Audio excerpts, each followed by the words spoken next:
Hey there, I am back with another deck review, and today we're going to be looking at Zeus from Chamber of Wonder.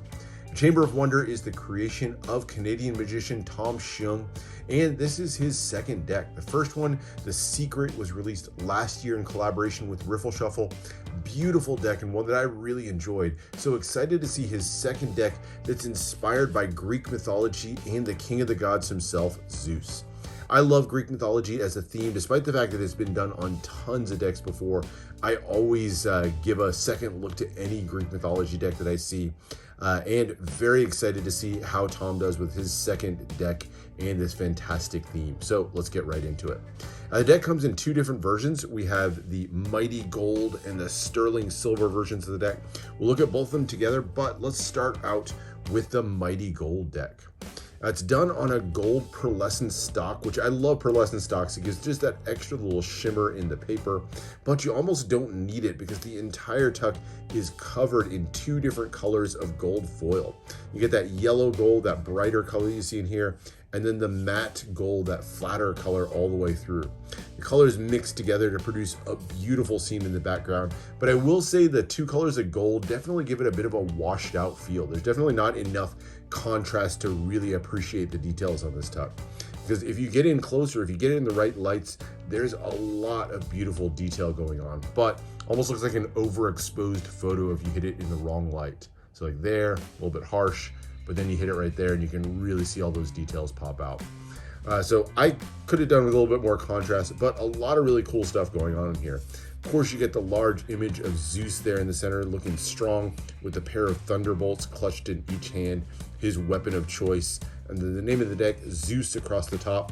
He's flanked by a pair of Pegasi, but the Pegasus there on the top, those winged horses, among other things in mythology, were said to carry the thunderbolts of Zeus for him. Interestingly, these Pegasi have horns on them, so these are actually just winged unicorns.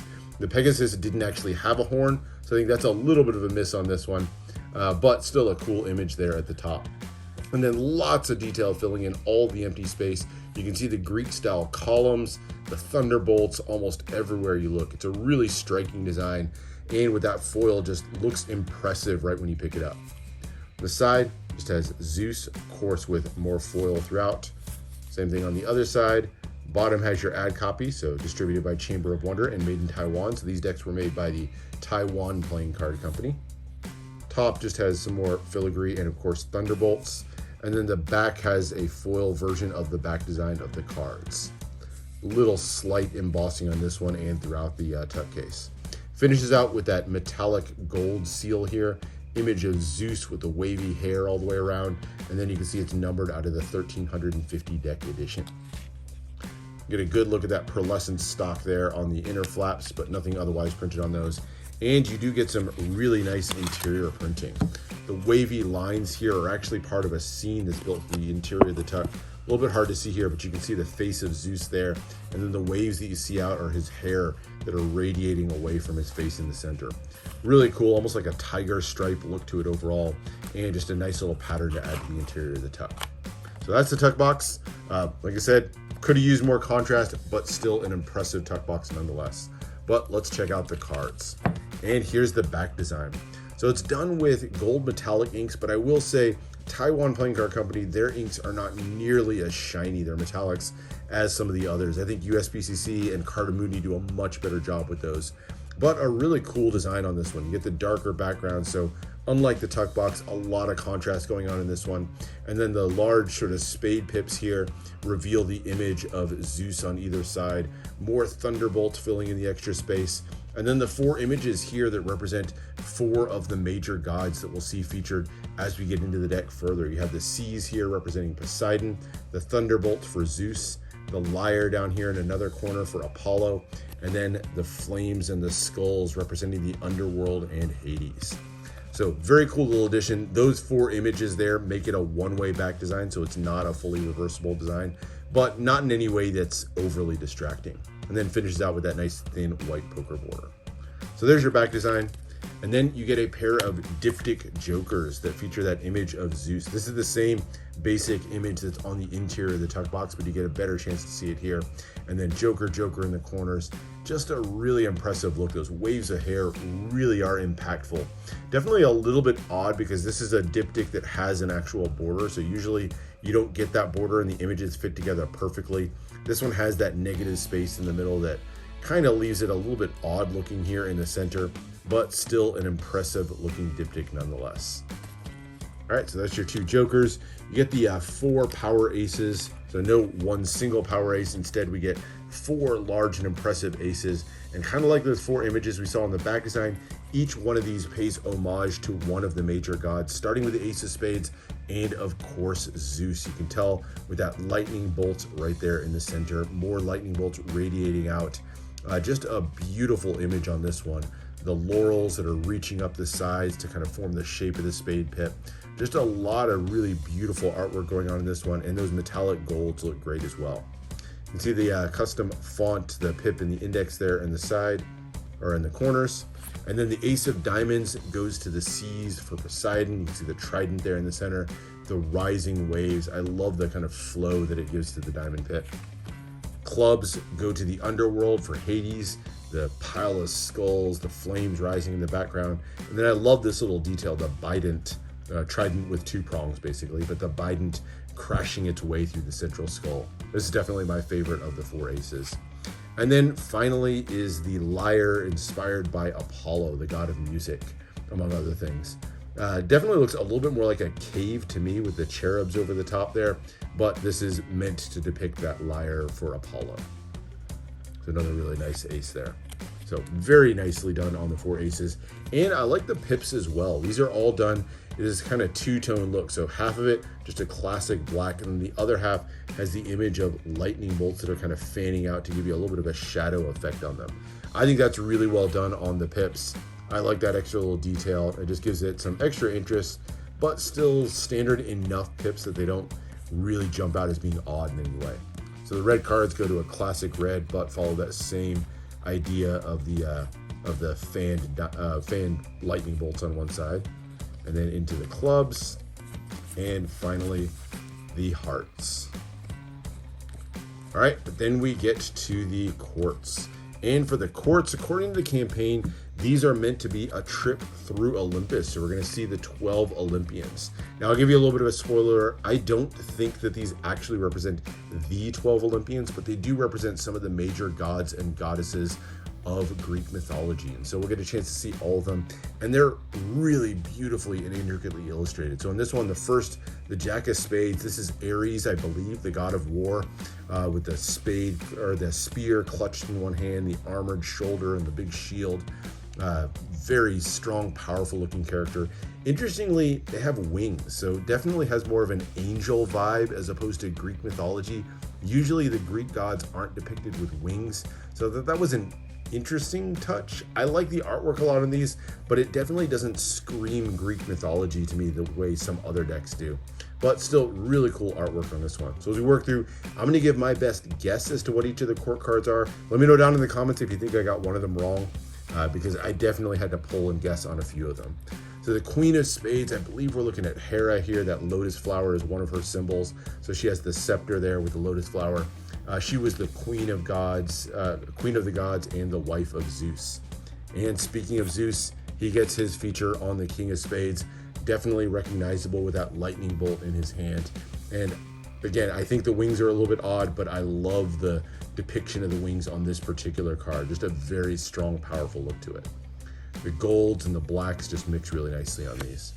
As you get to the red cards, same basic coloring, but little tiny hits of red in there to let you know that we're in the red suits. And we start off with the Jack of Diamonds. Now, this was a tricky one for me. At first, I saw the trumpet there in the hands, thought maybe that represented like a herald. So like the herald of the gods was Hermes.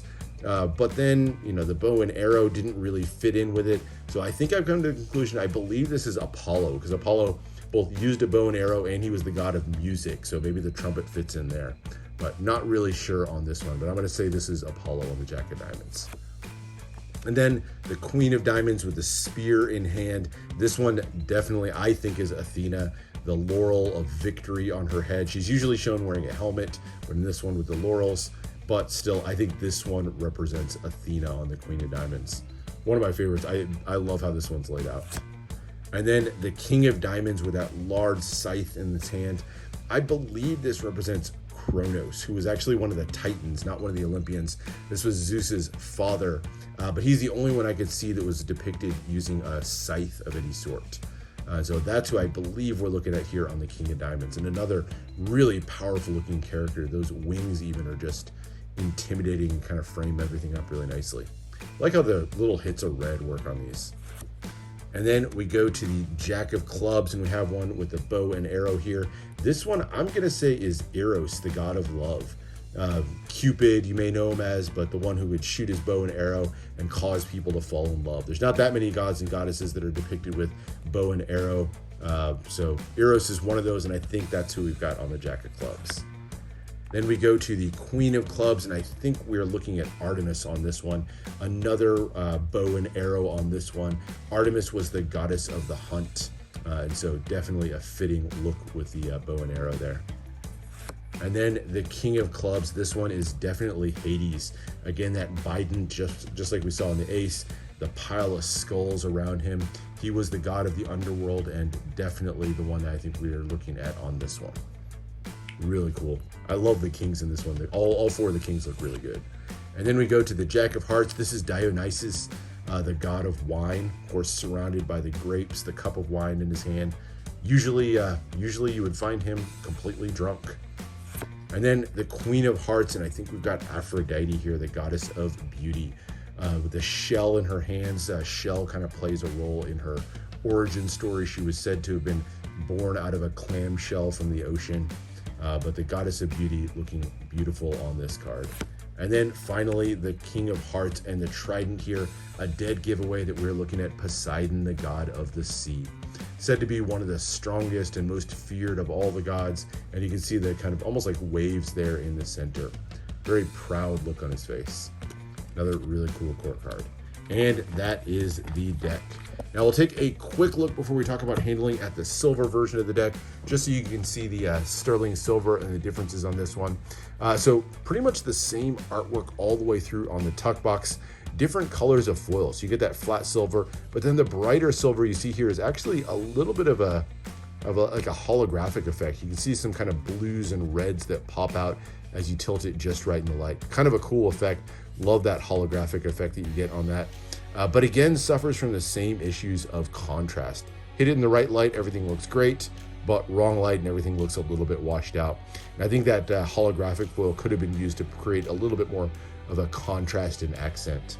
But still a nice tuck nonetheless. Also numbered out of 1350. Of course, this one on a silver seal instead of the gold one.